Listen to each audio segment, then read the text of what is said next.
Marcos capítulo 6, do versículo 30 ao 44.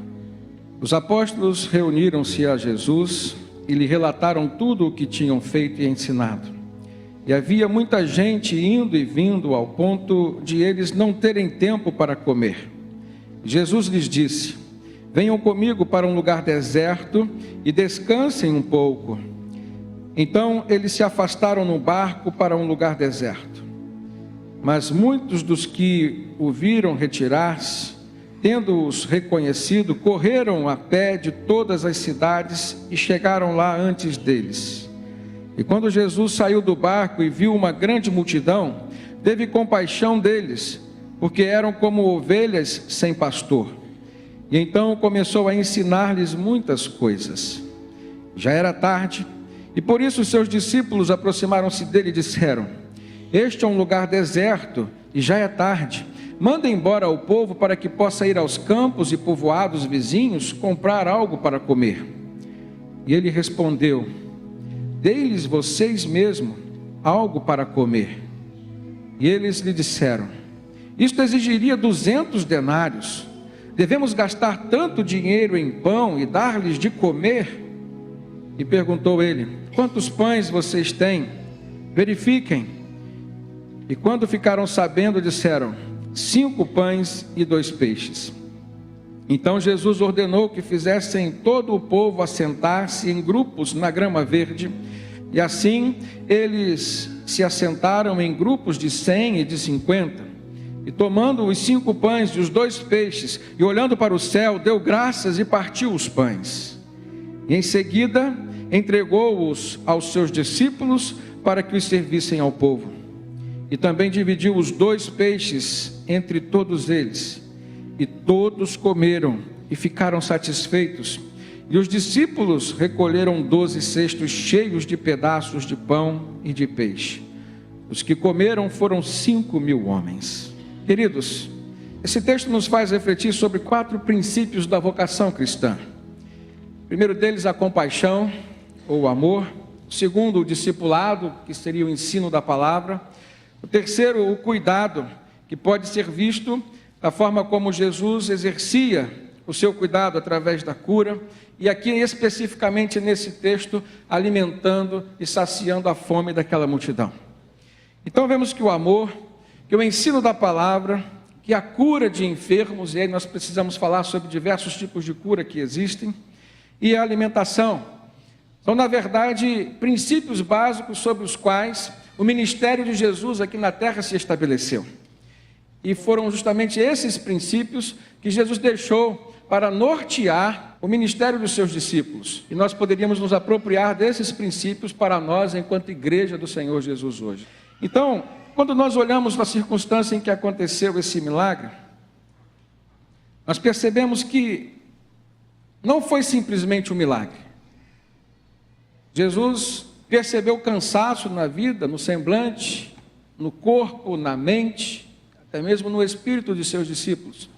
E fez uma proposta para eles, para que eles pudessem sair para um lugar deserto e assim então descansarem. Descanso que é necessário para a vida de todo ser humano. Mas as pessoas que estavam acompanhando e já conhecendo aqueles homens, conhecendo Jesus, viram eles entrando no barco. Nós estamos falando do lago de Genezaré, e cercado por cidades, e eles conseguiram perceber para onde o barco estava se dirigindo, e eles foram a pé pelas margens e chegaram lá. Alguns chegaram até mesmo antes de Jesus. E quando eles chegaram ali, Jesus percebeu mais uma vez a aflição, a angústia, que estava no coração de cada um deles. E Jesus olhou para aquela multidão, e o texto diz que ele teve compaixão, porque eram ovelhas que não tinham pastor, e não tinham alguém para levar-lhes aos pastos verdejantes, como nós vemos no Salmo 23, Davi expressando o seu sentimento de alguém que era pastoreado, que se sentia pastoreado. Ele dizia: o Senhor é o meu pastor e de nada sentirei falta. Jesus olha para aquelas pessoas e ele chama de multidão, e viu justamente isso. E ao contrário do que muitas vezes nós sentimos quando estamos cansados, Jesus adiou um pouco o seu descanso. e atendeu a necessidade daquelas pessoas. Esse milagre é um dos milagres mais importantes para a revelação da vocação cristã, que é o chamado para o serviço. Mesmo no momento em que eles estavam buscando descanso, uma demanda apareceu, ou seja, a necessidade de trabalho surgiu diante deles e eles adiaram mais uma vez o descanso. E é um milagre tão importante que a gente percebe que ele foi feito 2 vezes. Nós lemos o texto da primeira multiplicação dos pães. Mas se os irmãos virarem algumas páginas e forem para o capítulo 8 de Marcos, vão ver que houve uma segunda multiplicação de pães. Nessa primeira, Jesus alimentou cerca de 5.000 homens, a partir de 5 pães e 2 peixes. Na segunda multiplicação, Jesus, a partir de 7 pães, ele alimentou uma multidão de 4.000 pessoas. E a gente percebe que Jesus sempre deu prioridade ao atendimento das necessidades das pessoas.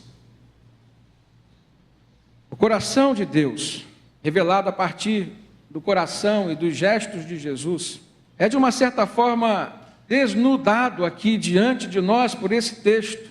E a gente consegue perceber como é o coração de Deus, ou seja, como Deus reage diante das nossas demandas.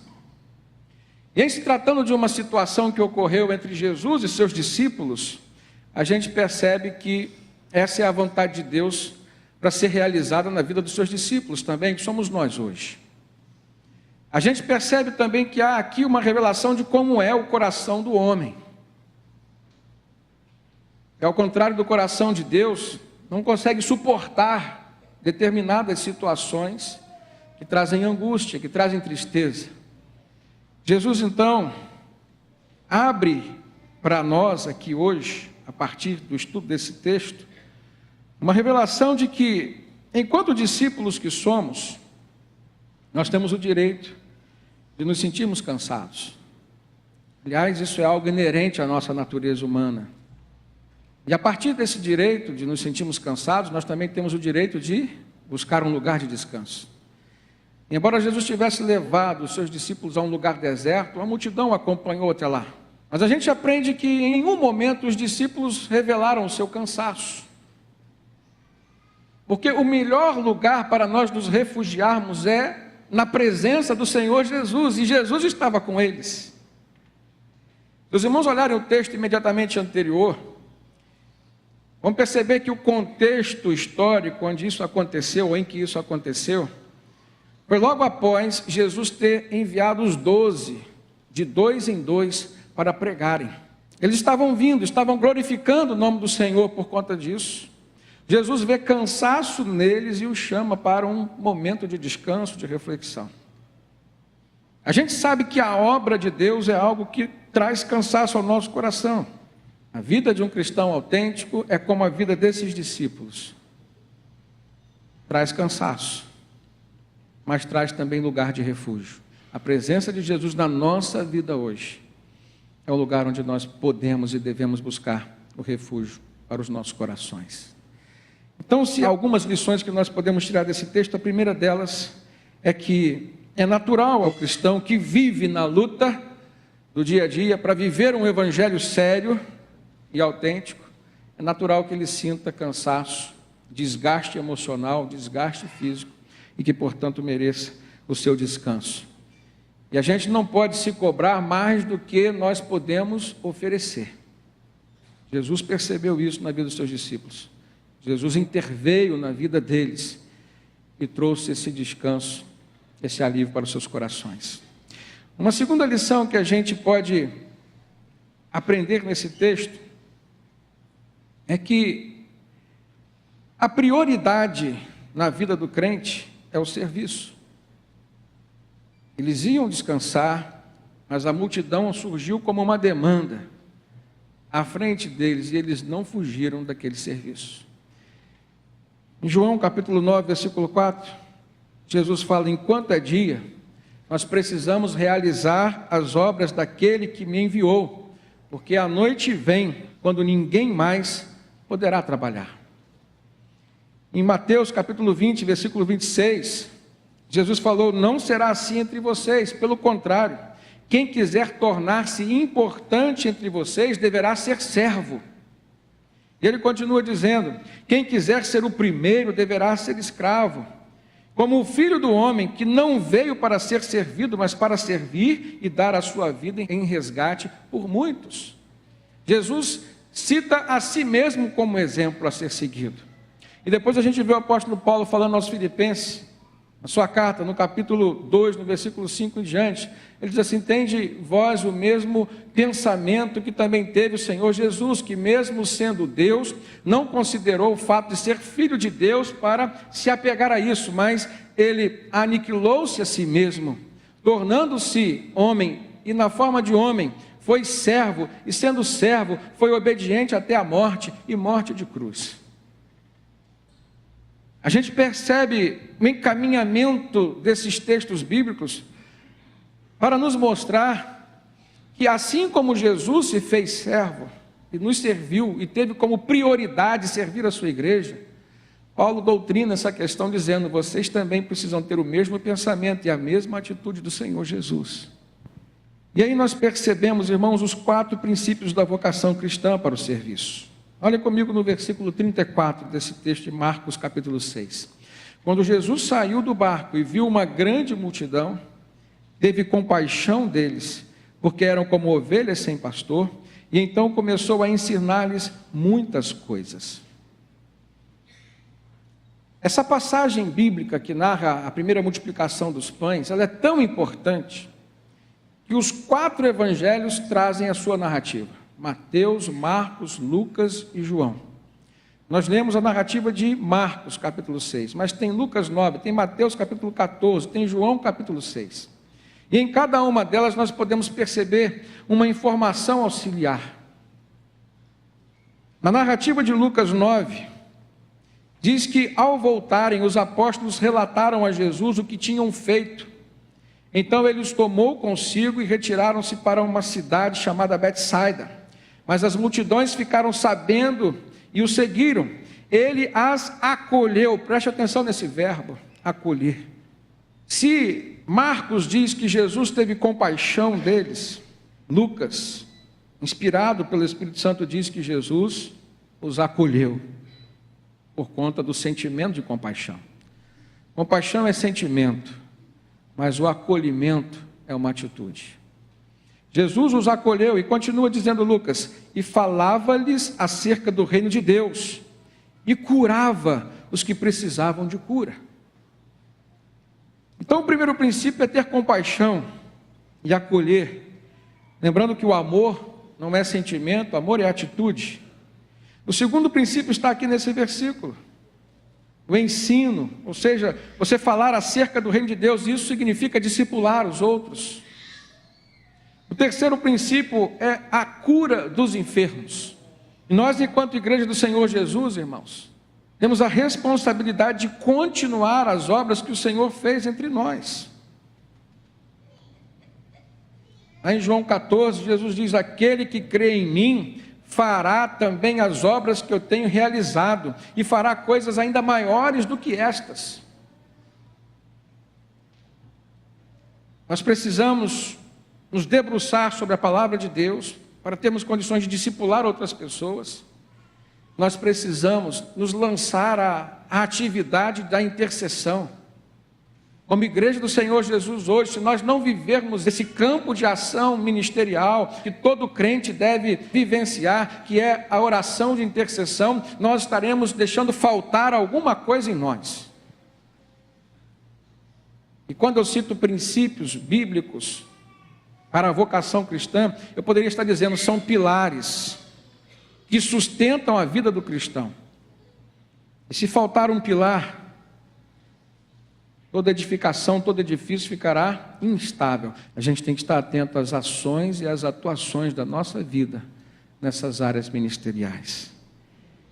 E esse milagre especificamente fala sobre o quarto pilar na vida do crente, que é o pilar da sustentação. Olha o que Jesus fez, ele sentiu, ele foi comovido, ele teve compaixão, isso demonstra amor, mas amor não é só sentimento, é atitude. Então ele acolhe e continua tendo atitudes.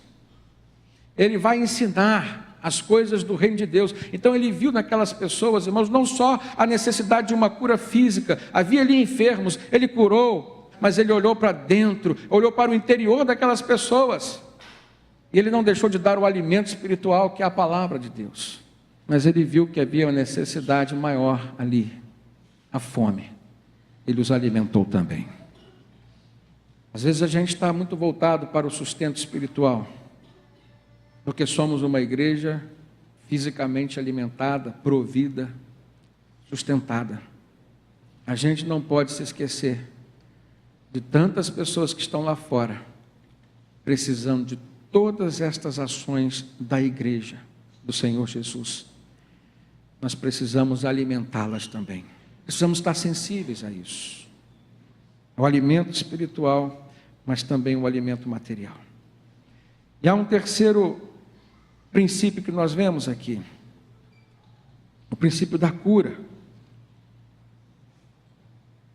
A cura, na verdade, é uma restauração da saúde.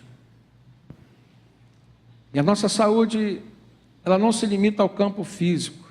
Talvez haja aqui hoje pessoas que estão bem resolvidas no quesito saúde física, mas talvez estejam com a sua vida emocional e espiritual completamente abalada. E quando a gente pensa na vida emocional mais especificamente, a gente tem que se referir aos problemas com os quais nós convivemos, dos quais na maioria das vezes nós não conseguimos nos livrar, mas temos que resolvê-los. Aliás, existem coisas que nós não podemos nos livrar realmente, a gente tem que resolver. Traz angústia à nossa alma, traz ansiedade, nos adoece emocionalmente, mas nós não podemos e não temos o direito de eliminá-los da nossa vida. E essa é a natureza humana, querer se livrar do problema. No texto que nós lemos, o problema não era de Jesus, o problema não era de seus discípulos, era daquela multidão. Jesus e seus discípulos tinham os seus problemas, e aqui o texto mostra que o problema era cansaço, desgaste físico, emocional, espiritual, mas eles viram na multidão outras necessidades, outras demandas, outros problemas, e eles se lançaram buscando forças na presença do Senhor Jesus ali, para abençoar aquelas pessoas que estavam naquela multidão. Então nós vamos nos colocar nesse momento como as pessoas que estavam na multidão, cada um com a sua angústia, com a sua expectativa. Na maioria das vezes os problemas com os quais nós convivemos são problemas de ordem emocional, lares desestruturados. E a palavra do Senhor Jesus vem ao nosso encontro, nos dizer que Ele está disposto a agir na vida das pessoas que estão hoje vivendo em lares desestruturados. A palavra de Jesus hoje vem a nós nos dizer, irmãos, que não há nada impossível para Deus, mas que o princípio ou o início de todas as coisas parte e acontece pela ação de cada um de nós. Imagina se aquela multidão tivesse se despedido de Jesus. Jesus iria descansar com seus discípulos e elas iriam para casa, voltar para suas casas convivendo com os seus problemas. Mas eles insistiram, eles creram, e pelo fato deles crerem, terem fé, eles insistiram, se esforçaram. A única coisa que nós podemos fazer quando todas as nossas forças já estão exauridas, quando todos os nossos recursos já dizem que são incapazes de resolver os nossos problemas, é nos colocarmos diante de Jesus, como aquela multidão se colocou, apresentando as nossas demandas, não querendo se livrar dos seus problemas, porque há problemas que nós não podemos nos livrar. Sua família é um problema, confessa que você já pensou em se livrar dela, mas esse não é o caminho que a palavra de Deus nos aponta como direcionamento. Ela aponta o caminho de Jesus para onde aquela multidão se dirigiu. Jesus pode resolver o seu problema e você voltar para casa com a sua família bem, você voltar a ter uma família estruturada. Eu estou citando questões familiares, mas você pode abrir o seu coração para Deus no que diz respeito ao seu problema específico. Mas esse princípio vale para todos os problemas de nossa vida. E naquele dia especificamente, depois de Jesus ter curado muitos enfermos, depois de Jesus ter passado a tarde com eles ali, explicando a palavra, discipulando-os, preparando-os para outros problemas, porque a gente tem que ter essa consciência, irmãos. Problemas são normais à vida de toda pessoa. E a gente não pode se relacionar com Deus e com Jesus como sendo um Deus que apaga incêndios na nossa vida, um Deus que vem só para resolver problemas nossos. A Bíblia aponta a Deus como Pai, Ele se revela como Pai, e como Pai Ele quer instruir os seus filhos. O discipulado é isso, é a instrução de Deus para nós, para que a gente possa evitar problemas, para que a gente possa saber resolver problemas.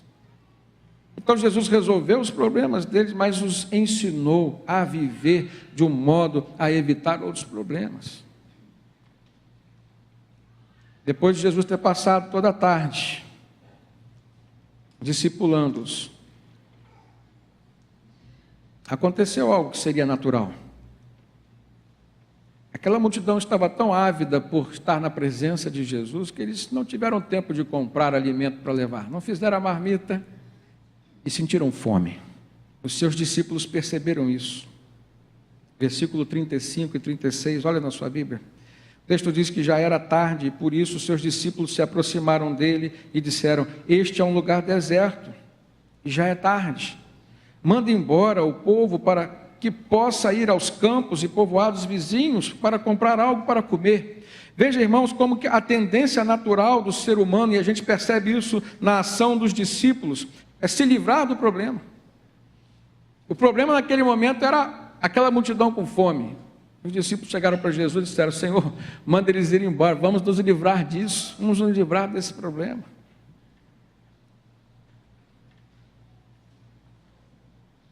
Mas a gente não pode se esquecer de que Jesus deu a sua própria vida pela sua igreja. Ele não iria se livrar daquele problema. Ele iria livrar a multidão daquele problema, resolvendo aquele problema. E a gente percebe que diante dos desafios externos que nós encontramos como igreja, e nesse texto o desafio externo à igreja, vamos pensar nos discípulos como sendo a igreja, a multidão era um desafio externo. Diante dos desafios externos que nós enfrentamos, Jesus nos apresenta os desafios internos a nós. E nesse texto, de uma forma específica, fica claro qual era o desafio interno para a igreja do Senhor Jesus, protagonizada pelos discípulos dele aqui. Primeiro era querer resolver o problema da multidão. Segundo era acreditar que era possível resolver o problema daquela multidão. E querer e acreditar são os desafios internos a nós hoje, e nós mais enfrentamos, e muitas vezes nem percebemos. A gente convive facilmente com os nossos problemas, com os problemas dos outros, a gente tem uma tendência enorme a nos acomodarmos. Talvez hoje haja alguém aqui assim, que já vem convivendo com algum tipo de problema, acomodado, já até pensou em se livrar do problema, já até tentou resolver o problema, ou alguns problemas, mas não teve a atitude de entregar verdadeiramente esse problema ao Senhor. Eu cito o exemplo do passado, lá de Ana, mãe de Samuel, profeta. Ela convivia com um problema em sua casa, ela convivia com um problema no seu coração, mas teve um dia que ela resolveu entregar totalmente, não só o problema, mas a sua própria vida a Deus. E Deus resolveu o problema dela. Deus resolveu ela. Nós precisamos nos resolver ou deixar Deus nos resolver por nós.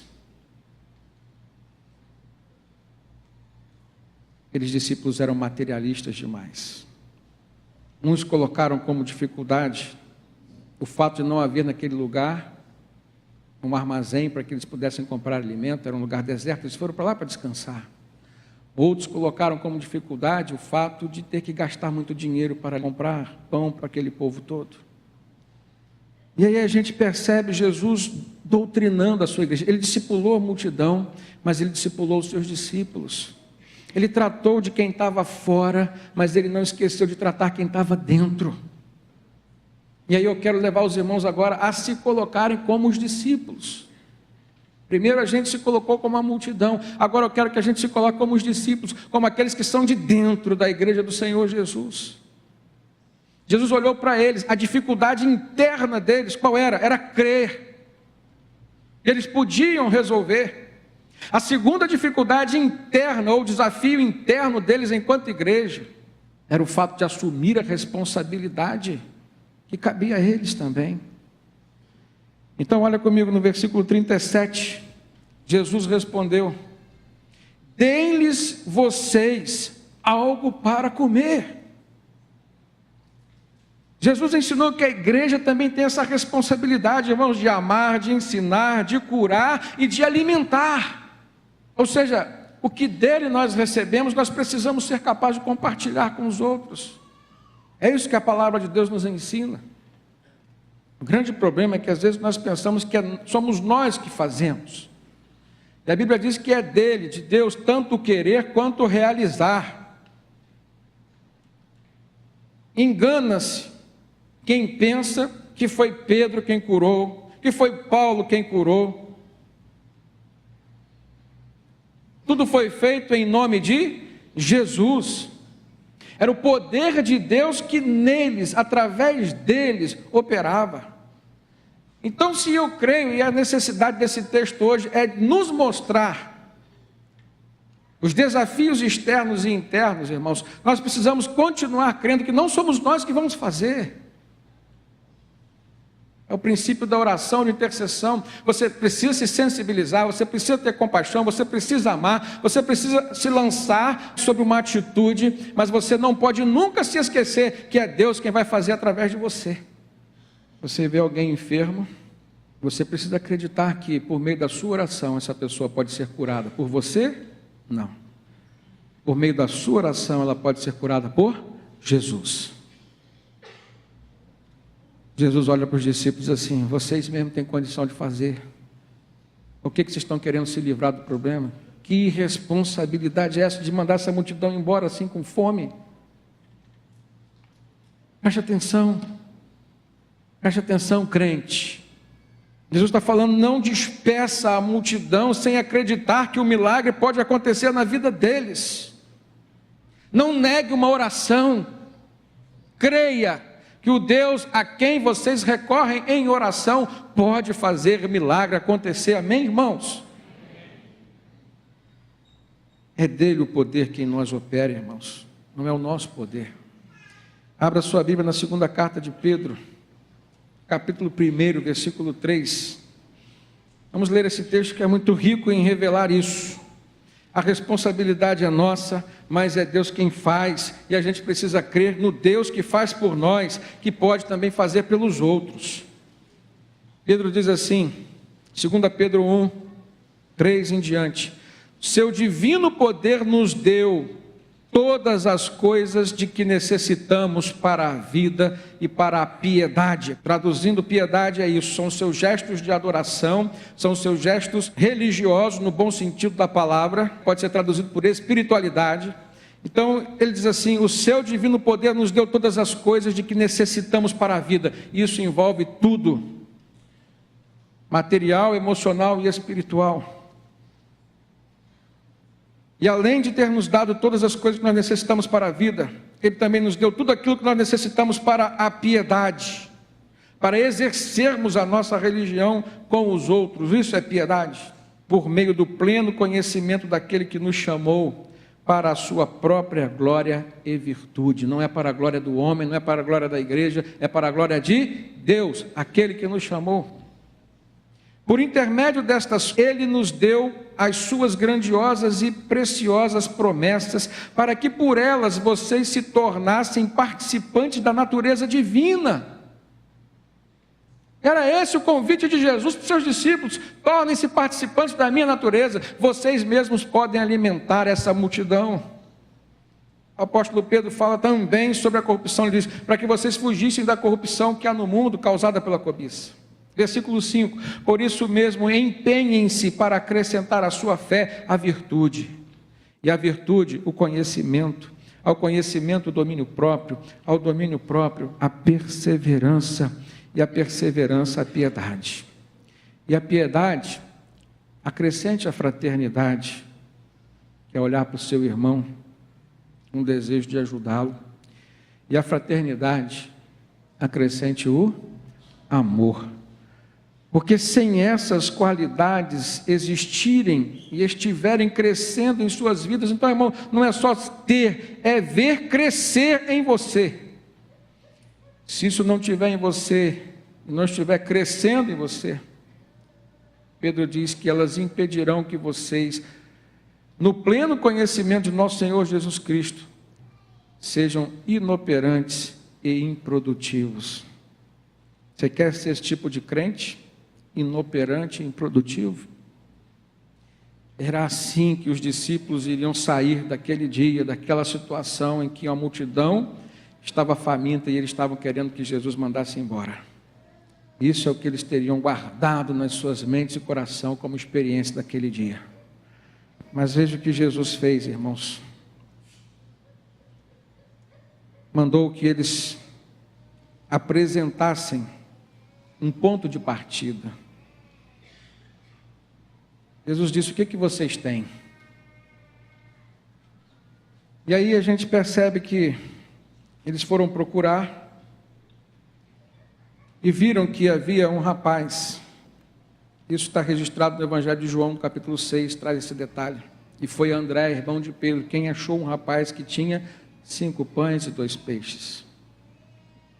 E a partir daquilo que eles encontraram, Jesus operou o milagre da alimentação de uma multidão, confirmando o 4º princípio da vocação cristã.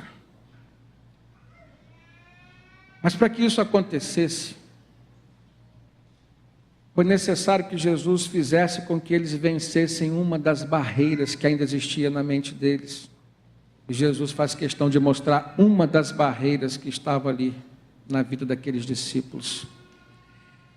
No mesmo versículo 37, na segunda parte, quando Jesus tinha dito para eles: vocês mesmos deem de comer. Aí eles disseram para Jesus, olha como que eles responderam, mostrando que barreira que havia neles ainda. Isso exigiria 200 denários. Devemos gastar tanto dinheiro em pão para dar-lhes de comer? Foi a pergunta que os discípulos fizeram. Inacreditável uma pergunta como essa. Quando eles dizem, isso exigiria 200 denários, um denário era uma diária de um trabalhador. E Jesus levou-os a prestar atenção nisso também. Eles ficaram com pena de gastar com os outros.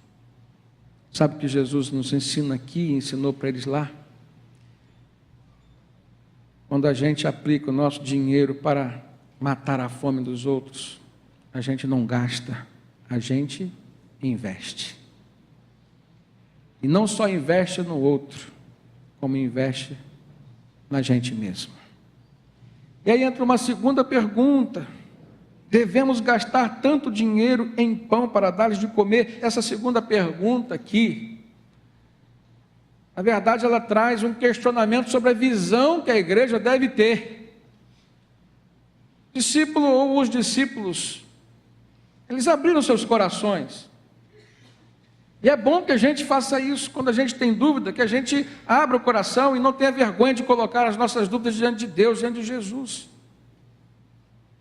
A pergunta é: se devemos gastar tanto dinheiro com essas pessoas para matar a fome deles?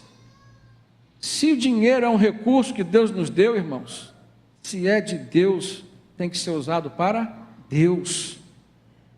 A igreja do Senhor Jesus não pode ter uma visão materialista. Ela tem que enxergar a necessidade das pessoas. Jesus não disse nem sim, nem não, mas levou-os a uma reflexão. A última lição que eu tiro nesse texto aqui, Jesus nos ensinou que alguns milagres vão acontecer sim, mas a partir daquilo que nós estivermos dispostos a liberar para Ele usar. No versículo 38 ele perguntou: quantos pães vocês têm? Verifiquem. Quando ficaram sabendo, disseram: nós temos 5 pães e 2 peixes. No Evangelho de João, no capítulo 6, diz que André descobriu um rapaz que tinha os 5 pães e os 2 peixes, e acrescenta uma outra reflexão de André, quando trouxe o rapaz com os 5 pães e os 2 peixes, assim: mas o que é isso, Senhor, para alimentar essa multidão de gente? Primeiro fez uma reflexão: nós teríamos que gastar 200 denários para alimentar essa multidão. Seria viável isso? E o segundo faz um outro questionamento e uma segunda reflexão: o que nós temos é tão pouco, Senhor, vai dar para alimentar esse monte de gente? Interessante que Jesus não responde com palavras a nenhuma das duas perguntas. Jesus responde com atitudes. A primeira pergunta, ele alimentou a multidão, independente de como tivesse que acontecer, teria que acontecer, porque havia gente precisando.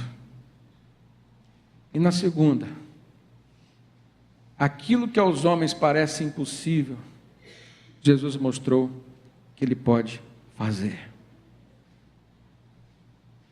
Ele deu graças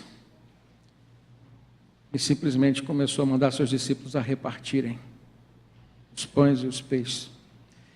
E o texto diz que alimentou uma multidão de cerca de 5.000 homens, fora mulheres e crianças que não eram contadas, e ainda sobraram 12 cestos com os pedaços. É maravilhoso a gente ver como as coisas aconteceram. É maravilhoso a gente poder aprender com a multidão, a gente aprender com os discípulos, a gente aprender com Jesus. Mas finalmente eu quero mostrar para os irmãos que é possível a gente aprender com aquele rapaz, o último personagem que entrou em cena. Ele deu tudo que ele tinha levado. Ele ofereceu para Jesus compartilhar com os outros. E às vezes, irmãos, nós olhamos para o que temos com o olhar de André. É muito pouco, Deus, não vai resolver. E a gente precisa aprender com Jesus o que Ele ensinou para André. Não importa o pouco que você tem, se foi o que eu te dei, é suficiente para fazer aquilo que eu quero fazer através de você, amém? A gente precisa ser liberal como aquele rapaz foi. E muitas vezes, irmãos, nós pecamos, porque não confiamos em Deus. Muitas vezes nós pecamos, porque não disponibilizamos para Deus o que temos. Culpamos aquilo que somos, e a forma como vivemos, nos vitimamos diante de algumas situações, e convivemos com elas como vítimas. Eu quero encerrar com uma ilustração que eu coloquei na pastoral de hoje. Uma história que eu ouvi há muito tempo. E essa história diz que um certo homem trabalhava na casa de um senhor, do seu senhor. Ele tinha por função abastecer a caixa d'água daquela casa. E diariamente ele colocava uma vara sobre os seus ombros e ali colocava 2 jarros, um em cada ponta, um na direita, outro na esquerda. E ele tinha que encher os 2 jarros e levar até a caixa d'água da casa do seu senhor. E ele percebeu que um daqueles jarros tinha uma rachadura que não permitia que, quando ele chegasse até a casa do seu senhor, pudesse disponibilizar toda a água que nele tinha sido colocada. Ele sempre chegava com metade da água que havia sido colocada nele. E aquele servo pensou em descartar aquele vaso muitas vezes. Na primeira oportunidade que ele tivesse de conseguir um vaso perfeito, ele haveria de descartar aquele vaso. Mas num determinado dia ele percebeu que no percurso que ele fazia entre a cacimba e a casa do seu senhor, do seu lado direito havia crescido várias flores. E ele pôde cumprir uma segunda função para o seu senhor. Além de levar água, ele ornamentava a casa do seu senhor com aquelas flores. E ele parou e pensou, por que só do lado direito é que as flores nasciam? E ele chegou à conclusão que era a água que vazava daquele vaso rachado. E aí ele não quis mais descartar aquele vaso. Porque aquele vaso, mesmo que rachado, mesmo que com um defeito, permitiu que ele pudesse desempenhar duas funções na casa do seu Senhor. E assim somos nós, irmãos, como aquele vaso rachado. Existem rachaduras que a gente tem que consertar, mas existem rachaduras que só Deus pode consertar. E existem rachaduras que Deus não quis e não quer consertar, justamente porque Ele tem um propósito com aquela rachadura em nós.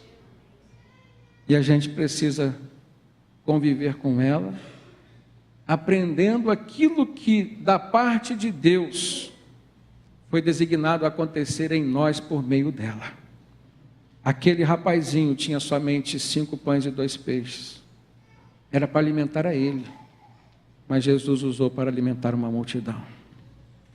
O pouco que a gente tem, irmãos, apesar das rachaduras que há em nós, o que nós precisamos fazer é acreditar que o Senhor nunca estará disposto a nos descartar.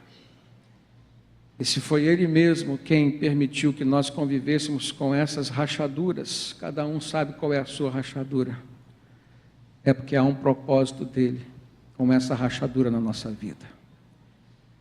Em algum momento da sua vida, Paulo descobriu uma rachadura e ele chamou de espinho na sua carne. E ele orou pedindo a Deus que tirasse. E ele ouviu Deus dizendo para ele: a minha graça te basta, que o meu poder se aperfeiçoa na sua fraqueza, na sua rachadura.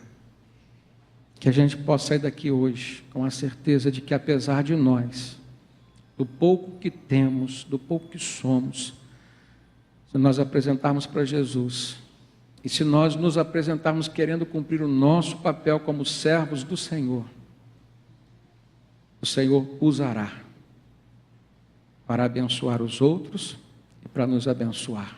Amém?